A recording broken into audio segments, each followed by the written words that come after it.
ઓમ નમઃ શિવાય મિત્રો, આપ જોઈ રહ્યા છો યુટ્યુબ અમારી ચેનલ જેવી ક્લિક વેમાં આપ સૌનું સ્વાગત છે। મિત્રો, આજે આ વિડીયોમાં આપણે જાણવાના છીએ તારીખ 14 જાન્યુઆરી 2026 મકર સંક્રાંતિ છે। આપણે સૌ જાણીએ છીએ, પરંતુ સાથે 22 વર્ષ બાદ શુભ સંયોગ થવા જઈ રહ્યો છે કે મકર સંક્રાંતિ અને એકાદશી સાથે જ છે। સઠતીલા એકાદશી ભગવાન નારાયણને પ્રિય એવી આ એકાદશીના દિવસે ભગવાન શ્રી હરિનું પૂજન કરીને, સૂર્યનારાયણ દેવનું પૂજન કરી, શનિદેવની આરાધના કરીને ભક્તો મનોવાંછિત ફળની પ્રાપ્તિ કરી શકે છે। આજે શું કરવું, શું ન કરવું, આ સંપૂર્ણ માહિતી આપને જાણીશું। આ શુભ સંયોગ કે જે 22 વર્ષે આવી રહ્યો છે, ત્યારે આ દિવસે આપણે એવા કયા શુભ કાર્ય કરીએ જેથી આપણા જીવનમાં અનંત ફળની પ્રાપ્તિ થાય। આ અક્ષય ફળ પ્રાપ્ત કરવા માટે આ શુભ સંયોગના દિવસે, મકર સંક્રાંતિના દિવસે, સઠતીલા એકાદશીના દિવસે આપણે કઈ રીતે લાભ ઉઠાવીએ જેથી આપણું કલ્યાણ થાય અને આપણા પિતૃદેવતા પણ આપણી ઉપર પ્રસન્ન થાય, ભગવાન શ્રી હરિની કૃપા પ્રાપ્ત થાય, એ વિશે જાણવાના છીએ। જો આપને આ વિડીયો પસંદ આવે તો લાઇક કરજો, શેર કરજો। આપ આ ચેનલ પહેલી વખત જોઈ રહ્યા છો તો સબસ્ક્રાઇબ કરી લેજો, જેથી આવનાર નવા વિડીયોની માહિતી આપ સુધી તુરંત પહોંચી શકે। ધન્યવાદ। ઓમ નારાયણાય વિદ્મહે વાસુદેવાય ધીમહિ તન્નો વિષ્ણુ પ્રચોદયાત। બોલો ભગવાન લક્ષ્મીપતિ નારાયણની જય, સૂર્યનારાયણ દેવની જય। મિત્રો, આપણા શાસ્ત્રોમાં ભગવાન વિષ્ણુને સૂર્યનારાયણ દેવના સાક્ષાત રૂપમાં બતાવવામાં આવ્યા છે। સૂર્ય પૂજન કરવાથી ભગવાન નારાયણની કૃપા આપોઆપ જ પ્રાપ્ત થઈ જાય છે, તે આપણે સૌ જાણીએ છીએ। આજે મકર સંક્રાંતિ છે અને સઠતીલા એકાદશીનો શુભ સંયોગ જે 22 વર્ષે થવા જઈ રહ્યો છે, તે દિવસે આપણે ભગવાન નારાયણની પૂજા અર્ચના કરીને સૂર્યનારાયણ દેવની કૃપા પણ પ્રાપ્ત કરી શકીશું। આ દુર્લભ સંયોગ 2003માં જોવા મળ્યો હતો, જે અત્યારે 2026માં આપણી સામે ફરી આવ્યો છે। એકાદશી અને મકર સંક્રાંતિ જે દિવસે સર્વાર્થ સિદ્ધિ યોગ છે, અમૃત સિદ્ધિ યોગનું નિર્માણ થવા પણ જઈ રહ્યું છે। આજે કરેલ દાન, પુણ્ય, પૂજા પાઠનું 1000 ગણું પુણ્ય પ્રાપ્ત થાય છે। 14 જાન્યુઆરી 2026ના દિવસે બપોરે 3:07 વાગે સૂર્યનારાયણ દેવ મકર રાશિ, પોતાના પુત્ર શનિદેવની રાશિમાં પ્રવેશ કરવા જઈ રહ્યા છે, જ્યારે મહાપુણ્યકાલની શરૂઆત થાય છે। મકર સંક્રાંતિની સાથે સૂર્યનારાયણ દેવ ઉત્તરાયણ તરફ ગતિ કરશે। ઉત્તરાયણ અર્થાત શુભ પરિણામ આપનાર સર્વે ગ્રહો થશે। શુભ કાર્ય આરંભ થશે જે અત્યાર સુધી બંધ હતા અથવા તો નિષેધ કરવામાં આવ્યા હતા। સૂર્ય ઉત્તરાયણ થાય ત્યારે દેવતાઓનો દિવસ આરંભ થાય છે। સકારાત્મક ઉર્જાનું પ્રતીક રૂપે આ ઉત્તરાયણ પર્વ મનાવાય છે। શાસ્ત્ર અનુસાર સૂર્યનારાયણ દેવ ઉત્તરાયણ થવાથી અંધકારથી પ્રકાશ તરફ વધવાનો સંકેત છે, કારણ કે આ દિવસે રાત્રિ નાની થાય છે અને દિવસ મોટો થઈ જાય છે। આ અવસર પર ગંગા સ્નાનનું વિશેષ મહત્વ છે।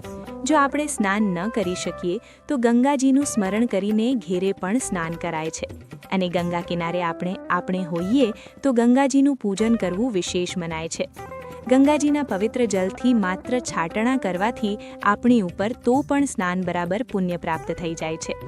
માન્યતા છે કે આ પાવન અવસર પર દેવી દેવતા જે સંગમ તીર્થ છે ત્યાં આવે છે। ત્રિવેણી સંગમ છે, પ્રયાગરાજ છે, ત્યાં મેળો પણ ભરાય છે, અને ત્યારે પરંપરા એવી છે કે સ્નાન બાદ તલ, ગોળ, ચોખા, અડદનું દાન કરાય છે, કારણ કે આજે શનિ પૂજા પણ મહત્વપૂર્ણ મનાય છે। શનિદેવ સંબંધી જે કંઈ ધાતુ છે, જેમ કે લોખંડની ધાતુ છે, તેનું પણ દાન દેવું શુભ મનાય છે। આમ તો લોખંડનું દાન આપણે અમાવસ્યા સિવાય ક્યારેય કરતા નથી, પરંતુ આજનો દિવસ એવો છે કે સૂર્ય પૂજા કરીને સૂર્યનારાયણની જે ધાતુ છે તે છે તાંબુ, શનિદેવની ધાતુ છે લોખંડ, આ પણ દાન કરાય છે। અને ખીચડીનો પર્વ છે।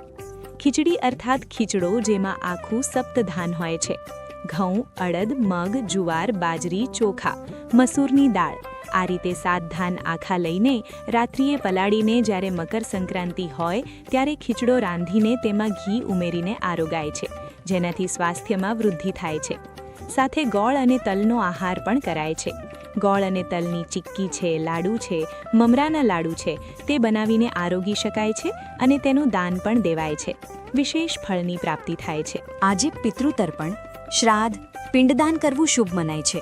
પિતૃને મોક્ષ પ્રાપ્ત થાય છે, કારણ કે મકર સંક્રાંતિના પુણ્યકાળમાં ભીષ્મ પિતામહે દેહ ત્યાગ કર્યો હતો અને તેમની આત્મા ભગવાન શ્રીહરિમાં મળી ગઈ હતી. માટે મોક્ષ ફળ ઈચ્છનાર વ્યક્તિ આજે પિતૃનું તર્પણ પણ કરે છે, જેથી પિતૃના આશીર્વાદથી તેમનું ઘર જીવન તથા આરોગ્ય સૌભાગ્યની સાથે જીવન મૃત્યુ સફળ થઈ જાય એવા આશીર્વાદ પિતૃ તરફથી પ્રાપ્ત થઈ જાય છે. નિરોગી જીવન, નિરોગી કાયા પ્રાપ્ત કરવા માટે ઔષધિરૂપ આજનો આ દિવસ છે. આ પર્વ ઉપર ધાર્મિક આસ્થાના પ્રતીક રૂપે જે ખેડૂત ભાઈઓ છે તે નવા પાકને પણ ભગવાનને અર્પિત કરે છે, જે નવીન ઉર્જાનું પણ પ્રતીક મનાય છે. આજે સૂર્યનારાયણ દેવની ઉપાસના અને પરોપકારનો ઉત્સવ મનાવાય છે. સમાજ પ્રતિ આપણી જે જવાબદારી છે તેના પ્રતીક રૂપે પણ આ મકર સંક્રાંતિનો ઉત્સવ મનાવાય છે. આજે પતંગ ઉત્સવ પણ મનાવાય છે. પતંગ ચગાવતી વખતે આપણે પોતાનું ધ્યાન રાખીએ અને પશુ પક્ષીનું પણ ધ્યાન રાખીએ. અન્યનું ધ્યાન રાખીએ એ રીતે પતંગ ચગાવીએ. કોઈને હાનિ ના થાય તેનું ધ્યાન રાખવું, કારણ કે આજનો દિવસ પુણ્ય પ્રાપ્ત કરાવવાવાળો છે, નહીં કે પાપ મેળવવા માટેનો. એટલા માટે ધ્યાન રાખવું. અને આજે એકાદશી છે. ભગવાન નારાયણને પ્રિય આ એવી શુભ એકાદશી જે સઠતિલા એકાદશી છે. 6 પ્રકારે તલનું દાન અને તલનું સેવન કરી શકાય છે અને તલનો ઉપયોગ કરાય છે, જેને કારણે આ એકાદશી સઠતિલા એકાદશીના નામે ઓળખાય છે. આજે ભગવાન નારાયણનું જે ભક્તો પૂજન કરે છે, અર્ચન કરે છે, વ્રત ઉપવાસ કરે છે, તલનું દાન કરે છે, તેની ઉપર ભગવાન શ્રીહરિની કૃપા સદૈવ બની રહે છે. ધર્મ, અર્થ, કામ અને મોક્ષની પ્રાપ્તિ થાય છે તેવો આ શુભ દિવસ અને અવસર જે 22 વર્ષે આવ્યો ત્યારે આપણે ભગવાન મહાદેવને કેમ ભૂલીએ, જે શનિદેવના ગુરુ છે. દેવોના દેવ મહાદેવની આજે પૂજા અર્ચના કરવી શુભ મનાય છે, દીપદાન કરવું શુભ મનાય છે. અને ભગવાન શ્રી નારાયણ કે ભગવાન શ્રી કૃષ્ણ શનિદેવના ઇષ્ટ દેવતા છે. એટલા માટે પણ આ શુભ સંયોગ ઘણા શુભ અવસર સાથે આવી રહ્યો છે, જેમાં પુણ્યનું ભાથું બાંધી લેવું જોઈએ. ભગવાન નારાયણની પૂજા કરવાથી શનિદેવની પણ કૃપા પ્રાપ્ત થઈ જશે આપોઆપ, કારણ કે ભગવાન શનિદેવ શ્રીકૃષ્ણ ભગવાનના પરમ ભક્ત છે અને ઓમ નમો ભગવતે વાસુદેવાય આ મંત્ર દ્વારા તેઓએ ભગવાન શ્રીકૃષ્ણની ભક્તિ પ્રાપ્ત કરી હતી, જેને ભગવાન શ્રીકૃષ્ણએ પોતાનું એક નામ કૃષ્ણ એટલે કે શ્યામ, આ કૃષ્ણ ભગવાન શનિદેવનું નામ પણ છે, તે આપી દીધું હતું.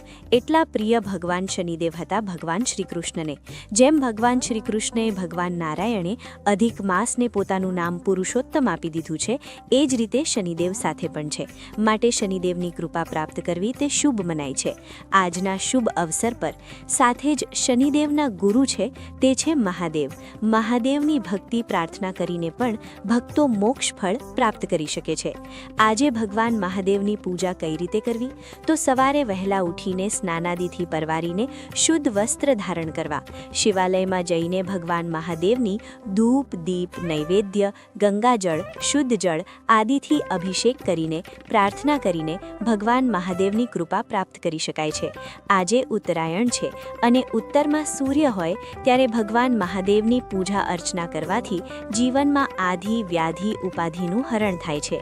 કહેવાય છે કે આજે મહાદેવને કાળા તલથી પૂજન કરવાથી શનિ સંબંધી જે કાંઈ સાડાસાતી ઢૈયાનો પ્રભાવ છે તે દૂર થાય છે. ગોળ અને ગંગાજળથી અભિષેક કરવાથી માન સન્માનમાં વૃદ્ધિ પ્રાપ્ત થાય છે. શેરડીના રસથી અભિષેક કરવાથી માતા મહાલક્ષ્મીની કૃપા પ્રાપ્ત થાય છે અને કાચા દૂધ તથા મધથી અભિષેક કરવાથી જીવનમાં શારીરિક માનસિક કષ્ટ દૂર થાય છે. અક્ષત એટલે કે ચોખાથી મહાદેવનું અભિષેક કરવાથી ઘરમાં ધન અને ધાન્ય ભર્યા રહે છે. મકર સંક્રાંતિના શુભ અવસર પર દીપદાનનું પણ ઘણું મહત્વ છે. આપણા ઘરના મંદિર પાસે, મેન દરવાજા પાસે અને શિવાલયમાં જઈને દીપદાન કરવાથી જીવનમાં ઉજાસની પ્રાપ્તિ થાય છે, આરોગ્ય સૌભાગ્ય જળવાઈ રહે છે. આજે અમુક ઉપાય પણ કરવા જોઈએ, જેવા કે દીપદાનનું ઘણું મહત્વ છે. જ્યારે પણ સૂર્યનારાયણ દેવ અને શનિદેવનું ઉત્સવ મનાવીએ, એકાદશીનો ઉત્સવ મનાવીએ, ત્યારે દીપ પ્રગટાવવાનું મહત્વ અધિક છે. માટે આજે મુખ્ય દ્વાર ઉપર દીપ પ્રગટાવવો જોઈએ. માતા મહાલક્ષ્મીનું આગમન થાય છે, સકારાત્મક ઉર્જા ઘરમાં બની રહે છે અને ખુશહાલી પણ આવે છે. આજે ઘરના ઈશાન ખૂણો કે જે પૂર્વ અને ઉત્તરનો ખૂણો આવે છે ત્યાં અખંડ દીવો પ્રગટાવવો જોઈએ, જેથી ઘરના સદસ્યોનું જીવન રોશન રહે. બુદ્ધિ તેજ રહે, કેરિયરમાં બાધા દૂર થાય અને આ દીવો પ્રગટાવવાથી આપણા ઈષ્ટ દેવતાની કૃપા પણ પ્રાપ્ત થાય છે. ઘણા ભક્તો કુળદેવીના નામનો પણ દીવો પ્રગટાવી શકે છે.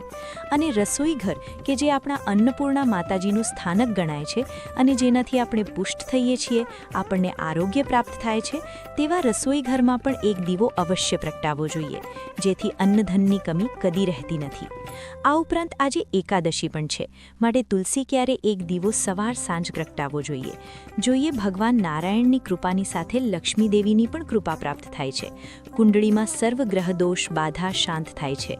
આ ઉપરાંત આજે એક છત ઉપર અથવા તો આંગણામાં કે ગેલેરીમાં સૂર્યનારાયણ દેવના નામનો સવારે એક દીવો પ્રગટાવવો જોઈએ, જેથી આકાશના દેવતા આપણી ઉપર કૃપા બનાવી રાખે, આપણા ઘર ઉપર કૃપા બનાવી રાખે, ધન અને યશ આરોગ્યની પ્રાપ્તિ થાય. આ ઉપરાંત તલના તેલના દીવાનું પણ ઘણું મહત્વ છે.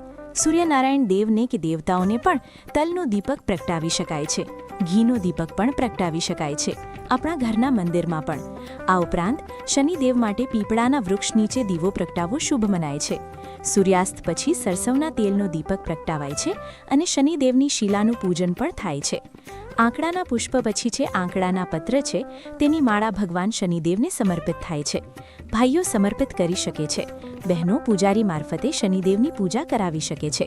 દીપદાન કરે અને ભગવાન શનિદેવને પ્રિય એવા શનિદેવના મંત્રનું જપ પણ કરી શકે છે. આજે જરૂરિયાતમંદને દાન પુણ્ય કરવું, બ્રાહ્મણોને દાન દક્ષિણ આપવી, પશુ પક્ષીને દાણાચરણની વ્યવસ્થા કરવી, ખાસ કરીને નંદીશ્વરની અને ગાય માતાની વિશેષ પૂજા કરવી, જે આપણી સામે જ હોય છે, જે આપણી નજીક હોય છે, તેને દાન પુણ્ય વહેલું થઈ જાય છે. પરંતુ આખા જગતનું કલ્યાણ કરવા માટે આપણે પ્રાર્થના કરી શકીએ છીએ ઈશ્વરને, જેથી સર્વત્ર શાંતિ જળવાઈ રહે, આપણું પણ મંગળ થાય અને અન્યનું પણ. આ ભાવના સાથે આ જે મકર સંક્રાંતિ અને સઠ તિલા એકાદશીનો જે સંયોગ થવા જઈ રહ્યો છે, તેમાં ઈશ્વરને આપણે પ્રાર્થના કરીએ અને સૂર્યનારાયણની ઉપાસના કરીએ. સૂર્યદેવને તાંબાના લોટામાં જલ લઈને એક ચપટી કંકુ, એક ચપટી ચોખા અને એક જ નાનકડી ગોળની ગાંગડી તેમાં ઉમેરીને સૂર્યદેવને અર્ધ્ય આપીએ અને ગાયત્રી મંત્રનો જપ અવશ્ય કરીએ. ઓમ ભૂર્ભુવસ્વઃ તત્સવિતુર્વરેણ્યમ ભર્ગો દેવસ્ય ધીમહિ ધિયો યો નઃ પ્રચોદયાત. હે પરમપિતા પરમાત્મા, મારી બુદ્ધિને સન્માર્ગે વાળજો, આરોગ્ય સૌભાગ્ય પ્રદાન કરીને ભુક્તિ અને અંતમાં મુક્તિ પ્રદાન કરજો. આ રીતે પ્રાર્થના કરીને પરમપિતા પરમાત્માની આરાધના થાય છે. મિત્રો, મને આશા છે કે આપને આ વિડીયો જરૂર પસંદ આવ્યો હશે. મને સાંભળવા માટે ધન્યવાદ. આપ સૌને મારા જય શ્રી કૃષ્ણ. રાધે રાધે. આવજો મિત્રો.